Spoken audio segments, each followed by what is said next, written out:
So ప్రతి policy ప్రతి కంపెనీని థరోగా రివ్యూ చేసి SIPC అని ఉంటుంది అధ్యక్ష, అక్కడ అధికారుల కమిటీ అధ్యక్ష, దాని తర్వాత SIPB ఉంటుంది అధ్యక్ష, అది గ్రూప్ ఆఫ్ మినిస్టర్స్ కమిటీ అధ్యక్ష, దాని తర్వాత క్యాబినెట్కి వస్తుంది.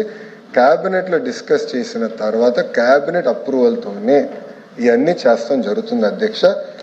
ఇక్కడ ఈ 99 పైసలకి గతంలో కూడా నేను ఛాలెంజ్ చేశాను అధ్యక్ష, ఇదే హౌస్లో వేరే కంపెనీల పేర్లు తీసుకొచ్చారు. ఆ రోజు ఛాలెంజ్ చేసి ఆ కంపెనీకి ఇచ్చానని మీరు నిరూపిస్తే I'm ready to resign on this floor of this house అని ఆనాడు నేను చెప్పాను అధ్యక్ష. తీసుకురాలేకపోయారు. ఇచ్చిన ప్రతి కంపెనీ కూడా క్రెడిబిలిటీ ఉన్న కంపెనీ, బ్యాక్గ్రౌండ్ ఉన్న కంపెనీ తప్ప ఎవరు అయానా గాయనా పోతే ఇచ్చేదానికి మేము సిద్ధంగా లేము అధ్యక్ష. ఇంకా క్లోజ్ చేయండి. ఏంటి కుదరదు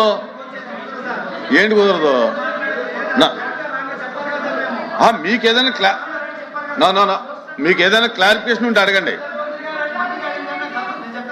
మంత్రి గారు చెప్పిందా? No discussion.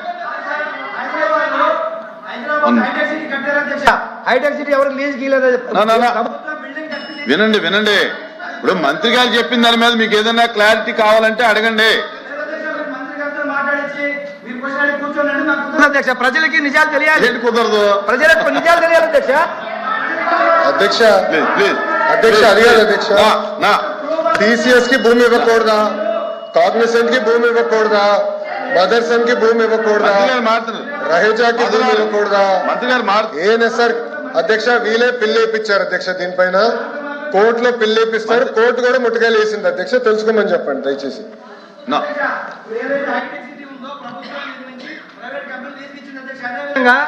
ఇప్పుడు అధ్యక్ష మేము గూగుల్ మేము తీసుకొచ్చిన డేటా సెంటర్ ని వాళ్ళు కూడా దాన్ని అరే ఇది డిస్కషన్ కాదండి, చూడండి. Question where is where. నా ప్లీజ్ కంక్లూడ్. నా question number 14237 minister for Durgesh గారు. నా LOP గారు కూర్చోండి. LOP గారు మాధవ్ గారు కూర్చోవాలి. నా LOP గారు అధ్యక్ష బాబు మాధవ్ గారు అరే వాట్ ఈస్ దిస్? మాధవ్ గారు LOP గారు మాట్లాడుతుంటే నువ్వు కూర్చోవా, చూసుకో సభలో ఏం జరుగుతుందో చూడు. అధ్యక్ష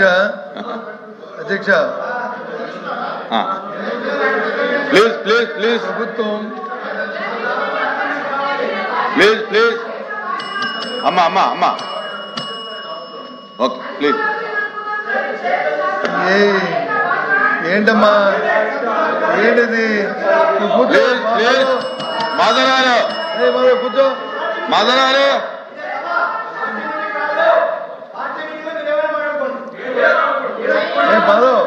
మాధవరారు అమ్మా కూర్చోండి. విప్పు గారు కూర్చోండి.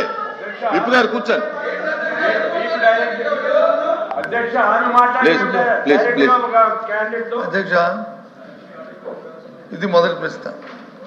ప్రభుత్వం వచ్చి ఏదో వారికున్న టెక్నికల్లో లేకపోతే వారికున్న బిజినెస్ కారణాల వల్ల 8వ ప్రశ్న మొదటి ప్రశ్నగా తీసుకొచ్చారు. మన సాంప్రదాయం ప్రకారం మొదటి ప్రశ్నకి సభ్యుడు ఎవరైతే చేశారో వాళ్ళు, సెకండ్ సెక్రటరీ వాళ్ళందరూ అడిగిన తర్వాత అప్పుడు మీరు తీస్తారు. ఫస్ట్ సెక్రటరీ ఇంకా మాట్లాడుతున్నాడు, సెకండ్ సెక్రటరీ ఇంకా ఉన్నారు. వారు ఇద్దరు అయిన తర్వాత దాన్ని అప్పుడు చెప్పారండి. ఇంకా సబ్జెక్ట్లోకి పోతే మంత్రి గారు చెప్పారు ఏమని, రియల్ ఎస్టేట్ కంపెనీ కూడా 99 పైసలకి ఇచ్చుకోవచ్చు ఇస్తున్నామని చెప్పారు. మా సభ్యుడు వచ్చి అది రియల్ ఎస్టేట్ కంపెనీ ఏ రకంగా ఇస్తారని చెప్పి అడుగుతున్నాడు.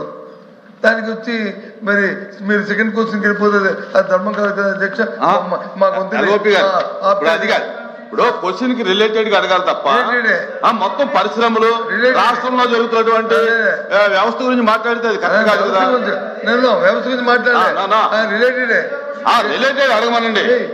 LOP గారు క్వశ్చన్ కి రిలేటెడ్ అడగమనండి. దీంట్లో 3 క్వశ్చన్లు అడిగారు, ఆ 3 క్వశ్చన్లకి మంత్రి గారు సూటిగా సమాధానం చెప్పారు. అది కాదు. దాని మీద ఏదైనా డౌట్ ఉంటే క్లారిఫికేషన్ కావాలంటే అడగమనండి. అంతే తప్ప టోటల్ ఇండస్ట్రియల్ పాలసీ మీద అవన్నీ జరగాలంటే దాన్ని షార్ట్ డిస్కషన్ పెట్టాలి తప్ప దీంట్లో ఎలాగొస్తాయి అన్ని. దయచేసి మన మంత్రి గారు కూడా మన మెగ్రీ మినిస్టర్ గారు కూడా మధ్యలో ఇంటర్వ్యూ అయ్యారు. ఆయన కూడా చెప్పారు షార్ట్ దాని మీద ఎవరి అభిప్రాయాలు వరకు ఉన్నాయి.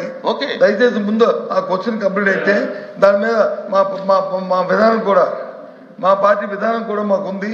దయచేసి మేము దీనికి చెప్పదలుచుకున్నాం కాబట్టి ఆ సభ్యుడికి తర్వాత సెకండ్ సెక్రటరీకి అవకాశం ఇవ్వండి అధ్యక్ష. ఆ తర్వాత థర్డ్ పర్సన్కి మరి క్వశ్చన్ మీద అడగమనండి, ఇబ్బంది ఏం లేదు. క్వశ్చన్ మీద అడగమనండి. ఓకే ఉండు అయిపోయింది. దాని మీదే ఒక్క నిమిషం మీది కంప్లీట్ అయిందండి. మీకు కంప్లీట్ అయిందా? అందుకని సభ్యుడికి ఆ తర్వాత వచ్చి సెకండ్ సెక్రటరీకి ఇచ్చిన తర్వాత దాన్ని మీరు మీ బిజినెస్ మీరు అడిగితే మాకు అభ్యంతరం. అంటే డిబేట్ అవ్వకుండా అడగమనండి, ఇబ్బంది ఏం లేదు. ఇప్పుడు ఎంతమంది సిగ్నేటరీస్ ఉంటే అంతమందికి ఇస్తాం, ఇబ్బంది ఏం. కానీ డిబేట్ అవుతుంటే సబ్జెక్ట్ డిబేట్ అయిపోతుందండి. అది ముందు వాచ్ టైమింగ్ అది మార్చాలి అధ్యక్ష. టైం తప్పు ఉంది అది. తర్వాత నిన్నైతే బిఎస్సీ ఇప్పుడు ఇక్కడ కూడా బిఎస్సీ జరుగుతుంది. అయితే నిన్నైతే ఒక బిఎస్సీలో ఒక డెసిషన్ తీసుకున్నాం అధ్యక్ష. క్వశ్చన్ అవర్ అనేది కంపల్సరీగా 1 అవర్లో కంప్లీట్ చేయాలి. 1 అవర్ తర్వాత డిముట్టిబుల్ ఆన్సర్ అని చెప్పి ఒక నిర్ణయం తీసుకుని అన్నప్పుడు అన్ని క్వశ్చన్స్ రావాలి అధ్యక్ష. అందరికీ క్వశ్చన్ డిస్కస్ రావాలని వచ్చినప్పుడు మీకు అడగొద్దని అనడం లేదు. సంబంధం లేనివి లేకపోతే మొత్తం అన్నీ కలిసి అడిగితే దానివల్ల సమయం కూడా వేస్ట్ అవుతుంది. ఎల్ఓపి గారు ఏంటంటే ఇది పెద్దరికం ఉపయోగించాలి. మీరు పెద్దవాళ్ళు పెద్దరికం ఉపయోగించి హౌస్ చక్కగా జరగడానికి అన్ని క్వశ్చన్స్ డిస్కస్ రావడానికి ఉపయోగించాలి. ఇప్పుడు ఇంత క్లారిటీగా మీరు అడిగిన క్వశ్చన్కి ఎంత క్లారిటీగా చెప్పారు. రహీజా అనేది ఒక రియల్ ఎస్టేట్ వ్యవస్థ కాదు. రహేజా వాళ్ళు బిల్డింగ్లు కట్టిన తర్వాత ఆ బిల్డింగ్లో కూడా చాలా పరిశ్రమలు వచ్చాయి. ఆ పరిశ్రమల ద్వారా లక్షలాది మందికి ఉద్యోగాలు వచ్చాయని స్పష్టంగా చెప్పారు. ప్రూవ్ అయింది హైదరాబాద్. అదే పద్ధతిలో విశాఖపట్నం కూడా చేస్తున్నారని చెప్తే మళ్ళీ డొంక తిరుగుడుగా రియల్ ఎస్టేట్కి ఇస్తున్నామని మంత్రి గారు చెప్పారు, ఒప్పుకుంటున్నారు. ఆ రకంగా మాట్లాడడం విధానం కాదు. ఏదైనా కొత్తగా అడగండి. మీరు మంత్రి గారు చెప్పారు 5 కంపెనీలు కానీ, లేదు 6వ కంపెనీకి ఇచ్చారు, ఈ కంపెనీకి ఇచ్చి మీరు చెప్పడం లేదు 99 పైసలని. అలాంటివి అడిగితే చెప్పడానికి సిద్ధంగా ఉన్నాం. కానీ సంబంధం లేని క్వశ్చన్స్ చేసి సమయం మీరు ఎంతమందిగానే ఇవ్వచ్చు. 10 గంటలు 1 గంట సేపు అయిన తర్వాత డిమిటివ్ ఆన్సర్ అని చెప్పకుండా అన్ని క్వశ్చన్స్ వచ్చినట్టుగా చేయమని మా విజ్ఞప్తి. మంత్రి గారు ఓకే. మాధవరారు సూట్గా మీ డౌట్ ఏమైనా ఉంటే క్లారిటీ కావాలంటే అడగండి. ఆన్సర్లో 4 ఆన్సర్ సార్. 4 సార్ మీరు చూడండి. జిఓఎంఎస్ నెంబర్ 56 ప్రకారం విశాఖపట్నంలో Raheja corps real estate private limited bill number 3 మధురవాడలో 27.1 ఎకరా 99 పైసలకు ఎలా ఇస్తారని అడుగుతున్నా సార్. రియల్ ఎస్టేట్ సంస్థకి వాళ్ళు అడిగింది మేము అదే. కానీ ఈ 99 పైసలు పెట్టుకొని మీరు ఉద్యోగాల పేరుతోటి డేటా సెంటర్ వచ్చింది. ఇప్పుడు మీరు ఏం చెప్పారు, బెంగళూరులో వచ్చింది, హైదరాబాద్లో వచ్చింది. మీరు మాట్లాడితే నేను మాట్లాడాల్సి వచ్చింది. మీరు ఏదైతే చెప్పారో డేటా సెంటర్ తీసుకొచ్చారు, మేము తీసుకొచ్చి మీరు కంటిన్యూ చేశారు. మేము అప్రిషియేట్ చేస్తున్నాం మిమ్మల్ని కూడా, కాదనట్లేదు. కానీ అధ్యక్ష గూగుల్ ఆల్ఫాబెట్ కంపెనీ అధ్యక్ష 24 లక్షల స్క్వేర్ ఫీట్ ఆఫీస్ స్పేస్ రెంట్కి తీసుకొని 22,000 సీటింగ్ కెపాసిటీ తోటి అధ్యక్ష వారం క్రితమే అధ్యక్ష కర్ణాటకలో కంపెనీ పెట్టుకుంది. అదే విధంగా మనం ఎందుకు మూవ్ అవ్వలేదని అడుగుతున్నా అధ్యక్ష. మనమేమో భూములు ఇస్తున్నాం 99 పైసలకి, కానీ భూములు లేకుండానే ఉద్యోగాలు తెచ్చుకుని పక్క రాష్ట్రాలు ఆయన చెప్పాడు తెలంగాణ కర్ణాటక మాట్లాడారు. ఆంధ్ర గురించి మాట్లాడాలి, మేము ఆయన తెలంగాణ గురించి ఎందుకు మాట్లాడతాడు? ఆయన ఈ రకంగా ఉంటే కూర్చోండి. నా పూర్తవడం ఏంటిదే, మీ పూర్తవడం ఏంటండి? కూర్చోండి. మాధవ నా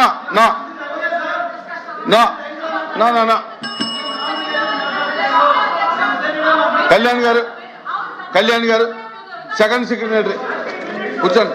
సభకు నమస్కారం అధ్యక్ష. అమ్మా ఆపండి అమ్మా. సభకు నమస్కారం అధ్యక్ష.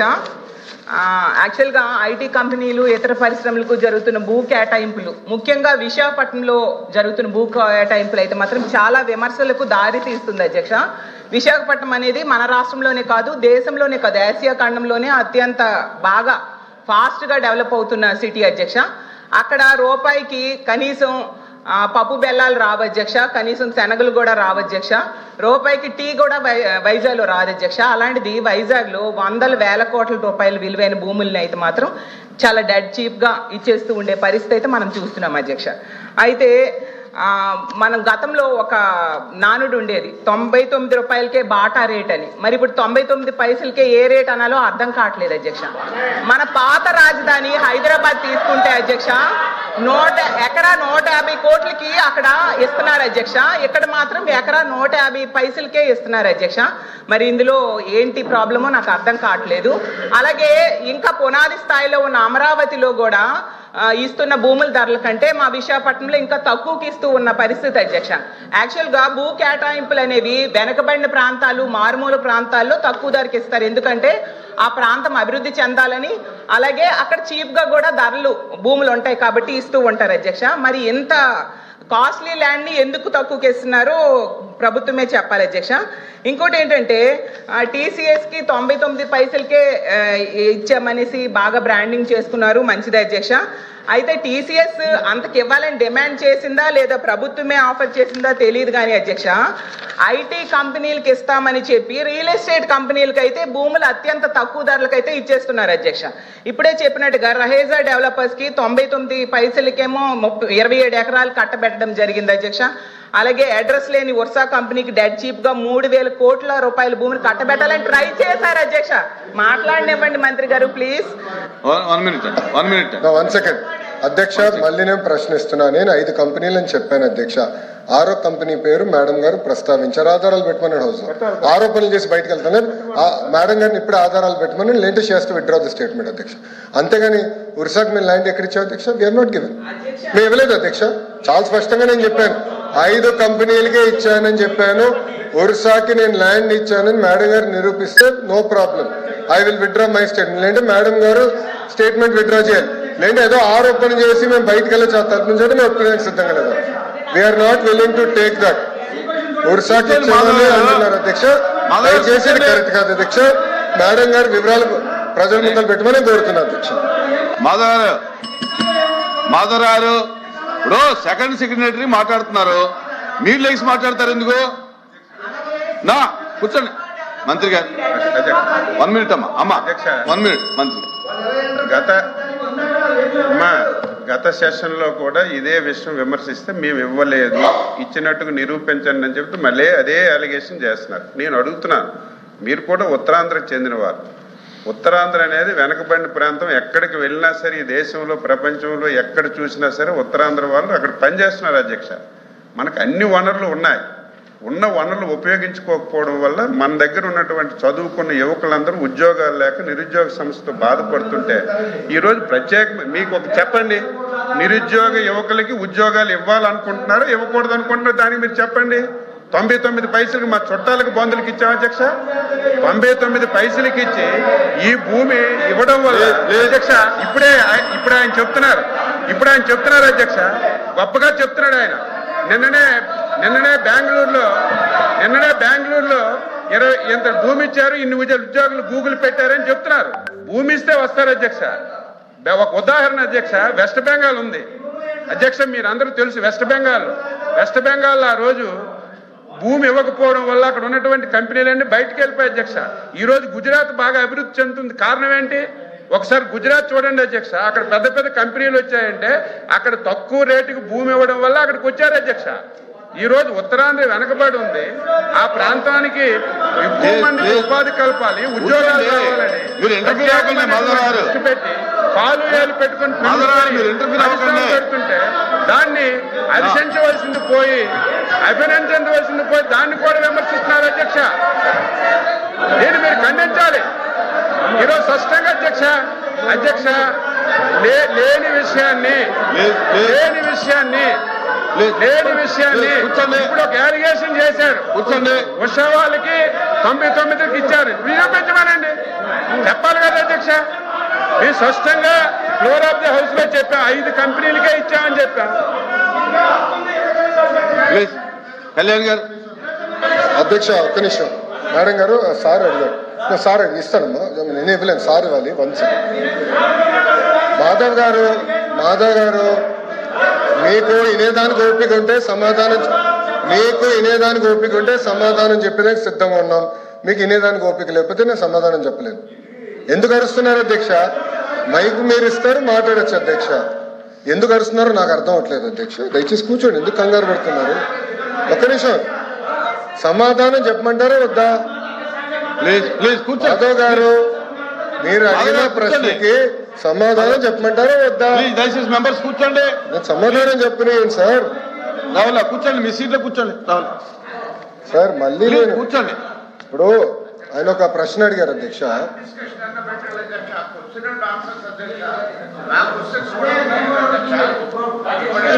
ఇప్పుడు అధ్యక్ష నన్ను సమాధానం చెప్పాలి అధ్యక్ష, ఎందుకంటే మంత్రి గారు మాట్లాడారు. కూర్చోండి కూర్చోండి, వీర్రాజు గారు కూర్చోండి.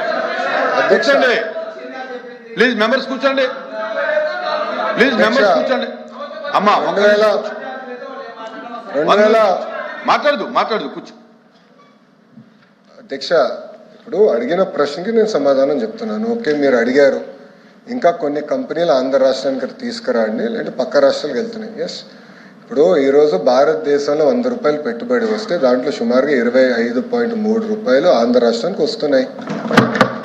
25 పూర్తి చేయండి సార్. కూర్చో స్వామి. సార్ వినవయ్య స్వామి. అరే గురుగారు, ఇప్పుడు ఓకే, మరో సభ్యులు ఒకటి ఆలోచించాలి అధ్యక్ష. ఇప్పుడు ఒకసారి ఆలోచించాలి అధ్యక్ష. ప్లీజ్ మాధవ్ గారు, లెక్కల్లోకి వెళ్తే 151 11 అయినాయి. టీమ్ 11 తయారైంది. అది కూడా మాట్లాడదామా, డిస్కస్ చేద్దామా? ఓకే, మీ సీన్ రిపీట్ అవుతుంది, ఎందుకు కంగారు పడుతున్నావు అధ్యక్ష? ఇప్పుడు ఇట్లా వెళ్తే ఆనాడు హెరాస్ చేయలేదు అధ్యక్ష. 2019 నుంచి 24 వరకు మోహన్ దాస్ పై గారు ఏమన్నారు? There is economic terrorism in Andhra Pradesh అన్నారు. మీరు ఇట్లానే అమర్ రాజా బ్యాటరీని హెరాస్ చేస్తే వాళ్ళు వెళ్ళి ఎక్కడ పెట్టుబడులు పెట్టారు? తెలంగాణ రాష్ట్రంలో పెట్టుబడి పెట్టారు. వెళ్ళలేదు. ఎక్కడికి వెళ్ళింది ఆక్సిలర్ మిత్తల్? ఎక్కడికి వెళ్ళింది? మాధవ్ గారు, మీరు వాస్తవాలు తెలియకుండా మీరు మాడటం కరెక్ట్ కాదు.